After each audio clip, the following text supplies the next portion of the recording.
The highest-paying job in medieval European royal courts wasn't knights in armor, castle managers, or monks copying holy books. It was professional farters. You heard that right. This wasn't some cheap trick from street beggars. It was an official, full-time court job with strict rank tests.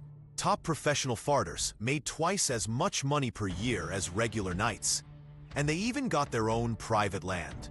Today we're breaking down this wild, high-paying job. How did they get picked and trained? What did they actually do every day in the palace? Why would European nobles pay huge amounts of money to watch someone fart? By the end of this video, everything you thought you knew about medieval work life will be completely turned upside down. Most people picture medieval royal courts as fancy places. Grand castles, long tables full of food, nobles in nice clothes drinking and laughing, with musicians playing in the background. It all sounds like a good time, but if you actually spent a month in a medieval court, you'd probably die of boredom. Back then, there were no phones, no TV, no short videos. Even books were super expensive. One hand-copied Bible could cost as much as a whole farm.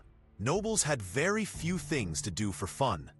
Hunting, playing chess, listening to singers repeat the same old hero stories, or watching clowns do silly tricks. A formal royal banquet would last from afternoon to late night, 5 or 6 hours long. By the end, everyone was full, bored out of their minds, and the room got really awkward. That's how all kinds of weird court jobs were born.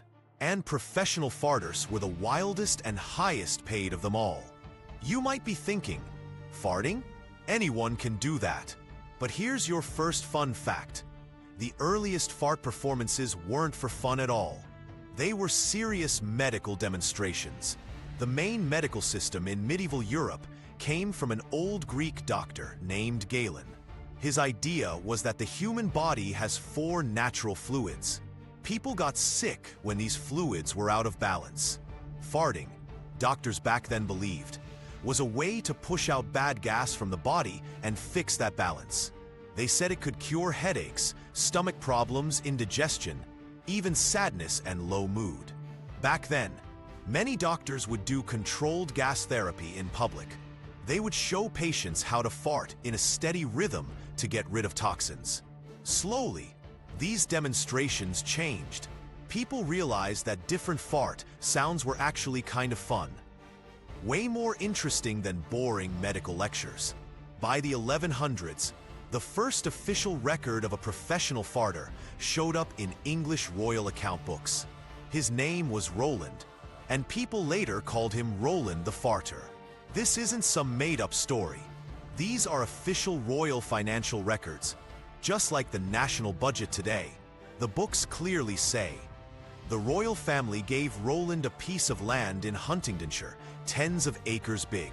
In return, he had to perform one fixed act every Christmas at the royal banquet. One jump, one whistle, and one fart. That's right. Jump once, whistle once, fart once.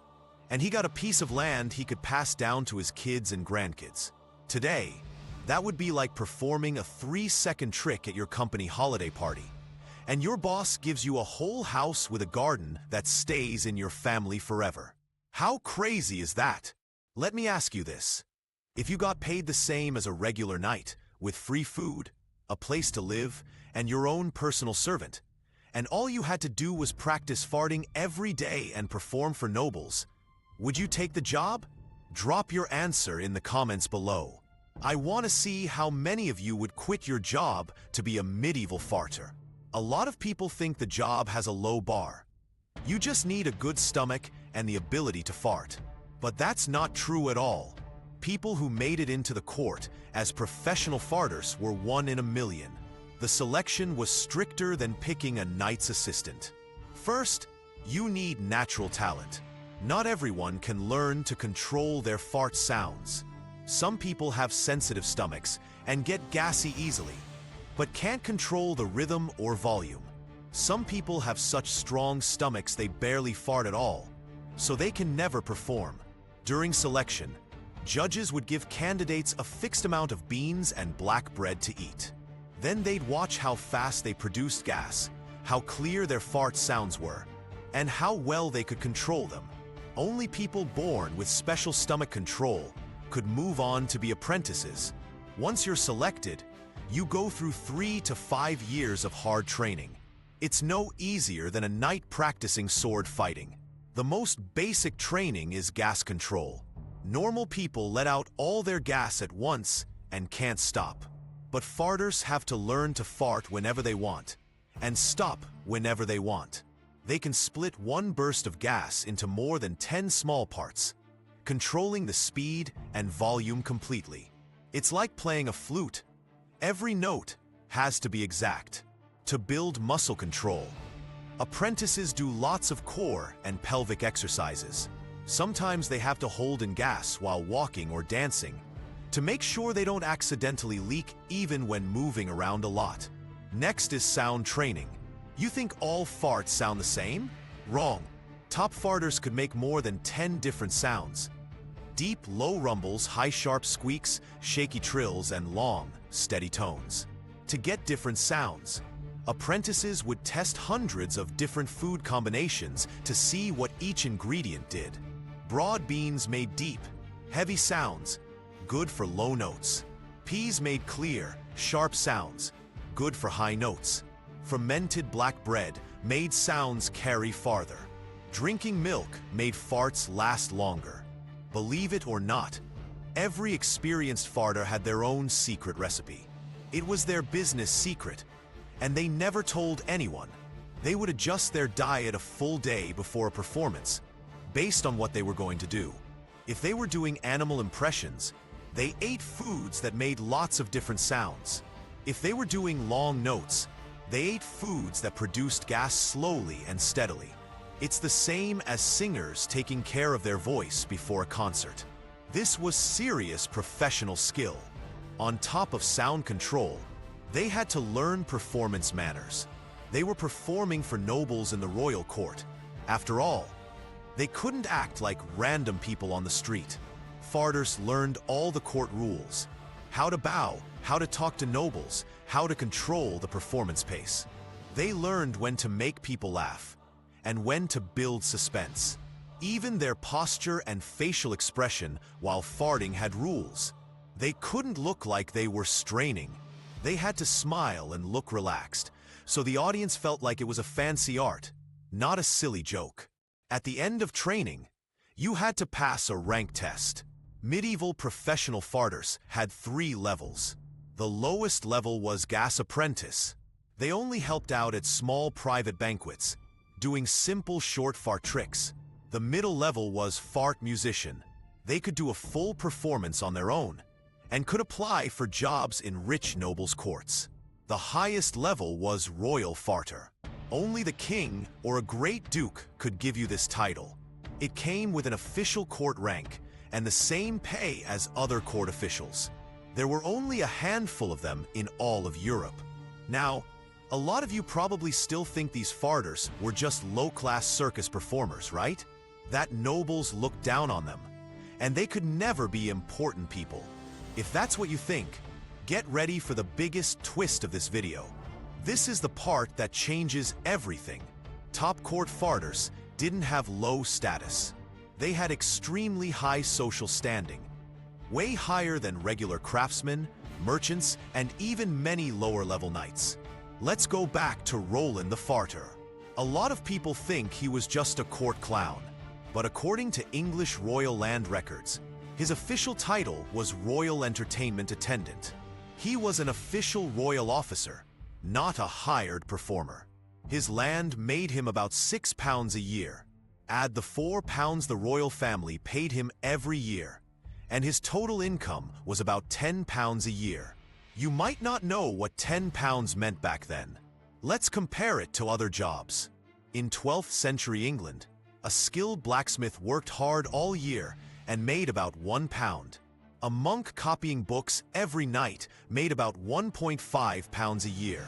A regular lower-level knight, with his own small piece of land and required to fight for his lord, made about 4 to 5 pounds a year in pure profit.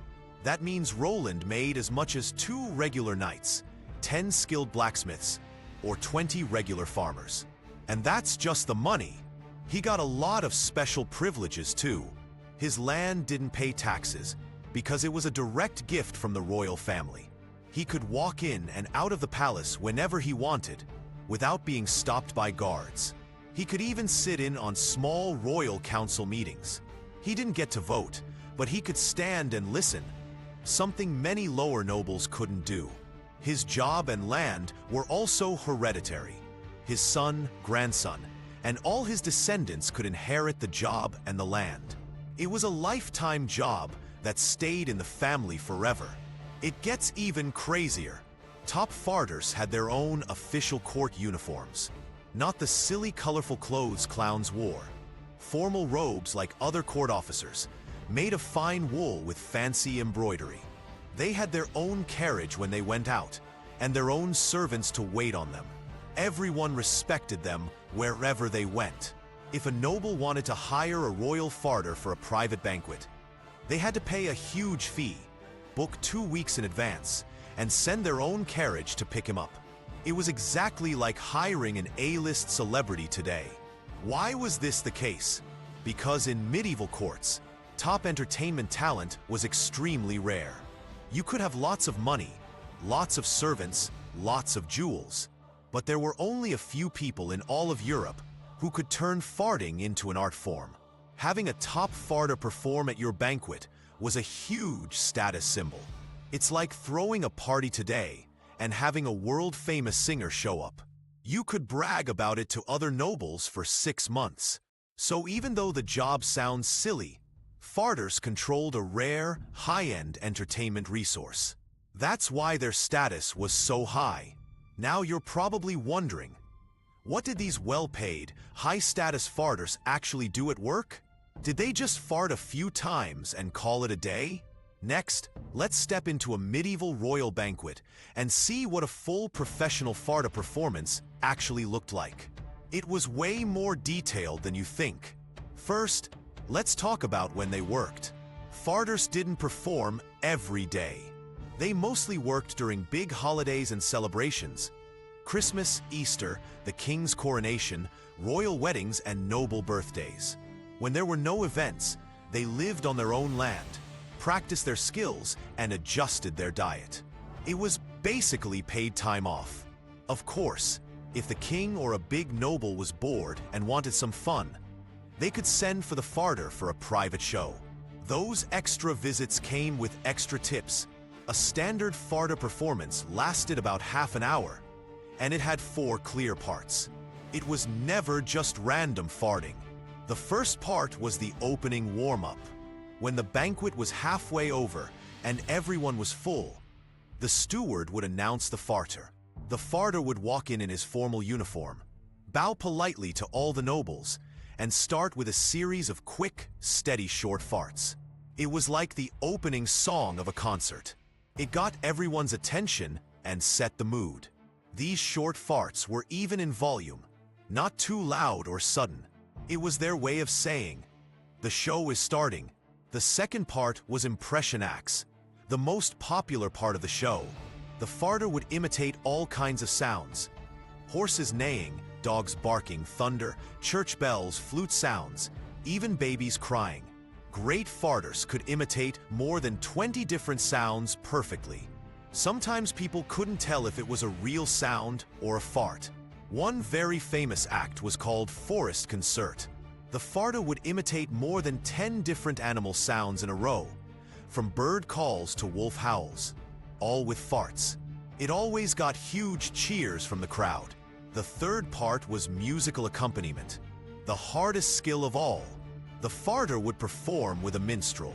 The minstrel played the lute and sang, and the farter used his farts as backup. Sometimes he kept the beat, sometimes he added harmony. He could even play full popular folk songs from start to finish. Top farters could keep up with any complex rhythm, whether it was a fast dance song or a slow love song. Don't laugh. People back then truly saw this as a fine musical art. no different from playing a flute or a trumpet. The fourth part was the interactive finale. At the end of the show, the farter would play games with the audience.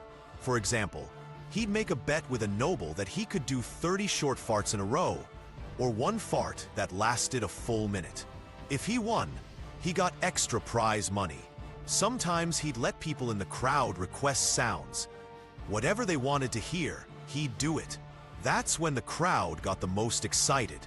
Here's another really interesting fact. Medieval court rules were super strict. Nobles were absolutely not allowed to fart during banquets, no matter how badly they had to. Old etiquette books from the time clearly said that farting in public was very rude. People would laugh at you and say you had no manners. It could even hurt your social reputation. But when a professional farter farted at a banquet, it wasn't rude. It was fine art. Basically, when a noble farts, it's gross. When a farter farts, it's art. Talk about double standards, right? But that's how people saw it back then. A lot of nobles were holding it in the whole banquet. Watching a farter perform was like letting out that pressure themselves. Watching someone else fart openly made them feel better.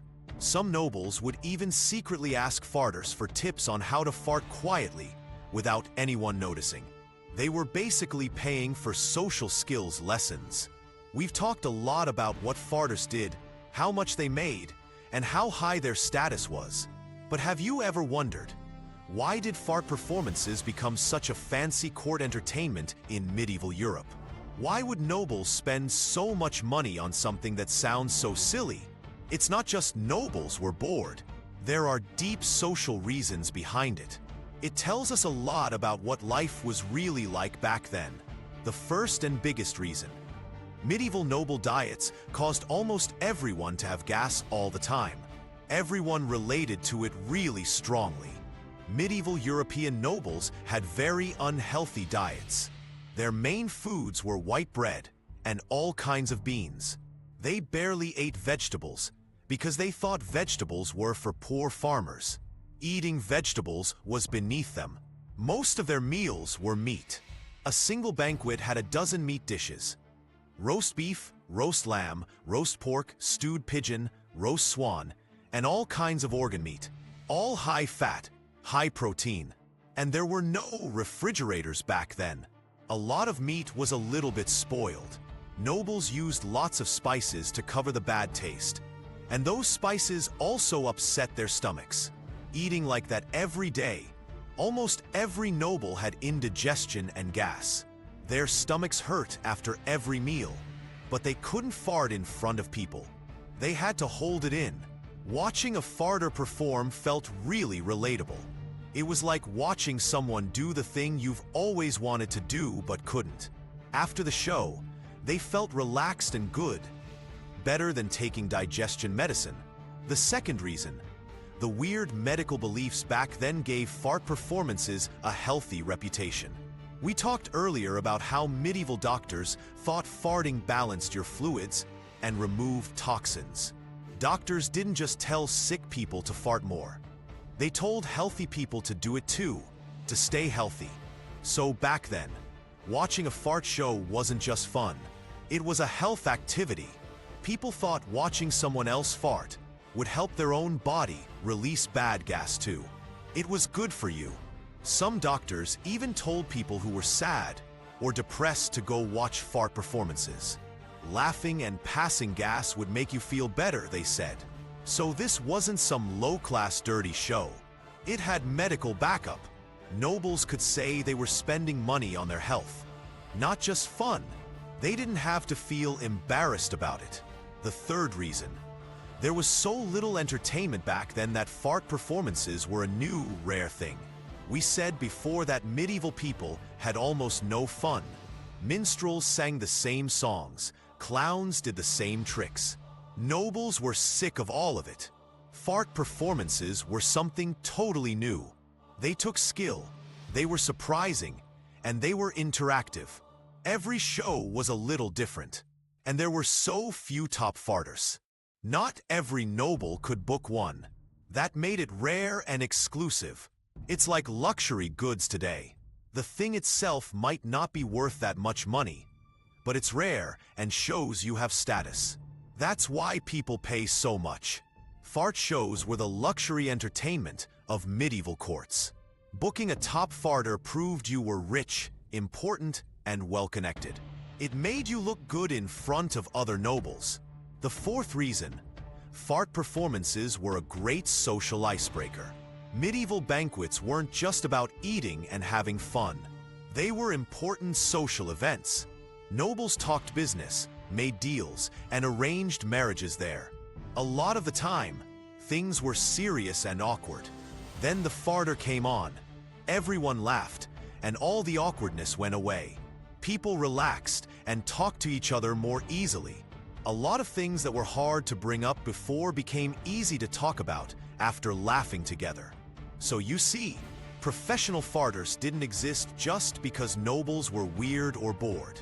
It was a mix of diet, medicine, lack of entertainment, and social needs. This silly job is a mirror of medieval society. It shows us how people lived, what they believed, and how their world worked. So if this job was so popular and made so much money, why did it disappear? Starting in the 1500s, during the Renaissance, professional farters slowly disappeared from royal courts. First, the rules of polite society changed. Humanism spread, and people started valuing grace and self-control. Farting came to be seen as very rude and low-class. Courts wouldn't allow that kind of performance anymore. Nobles started going after fancier entertainment. Plays, operas, classical music concerts. Fart performances got labeled as trashy. They left the courts and moved to street fairs and traveling circus shows. Second, medicine got better. People slowly learned that farting is just a normal body function. It doesn't cure diseases or remove toxins. The healthy reputation went away, and people stopped seeing it as something fancy. Diets also changed. Nobles started eating more vegetables and fruit, and cooking got healthier. They didn't have as much gas, so they didn't relate to fart performances as much. But the job never fully went away. It stayed popular with regular people. The most famous example was a French performer named Joseph Pujol in the late 1800s.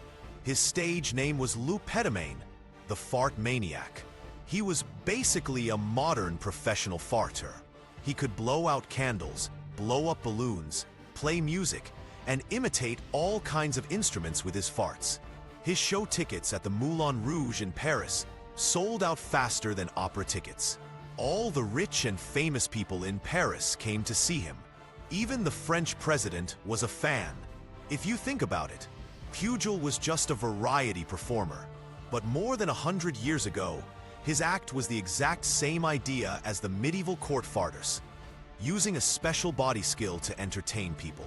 All right, we've covered a lot today.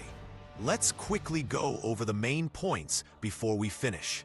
First, professional farters weren't street performers. They had official jobs in medieval European courts, with strict selection and rank systems. Top farters made twice as much as regular knights, and they got their own land and special privileges. Second, the job was very professional. There was a full performance structure, from warm-ups to impressions to musical acts. It took real skill. You couldn't just fart randomly. Third, the job didn't pop up by accident. It grew out of medieval noble diets, medical beliefs, lack of entertainment, and social needs. It was a natural product of that time and society. A lot of people watch weird history facts just for a laugh. They think people back then were silly or stupid. But if you think about it, every time period has its own limits. Things that seem crazy to us were totally normal and reasonable to people back then. And hundreds of years from now, people will probably look at some of our jobs today and think they're totally ridiculous too. If you thought professional farters were wild, wait till you hear about the next medieval job we're covering. It's even more unbelievable. These people had the job of wiping the king's butt. They got paid more than city mayors. They even had power over the king's health and safety, and everyone in the court was afraid to upset them. What is this weird job exactly? Hit subscribe and turn on notifications so you don't miss it. We're dropping that video very soon. One last question for you. What's the weirdest old job you've ever heard of? Let me know in the comments below. If you liked this video of weird history facts, give it a thumbs up. Share it with your friends who love cool history trivia too. Thanks for watching, and I'll see you in the next one.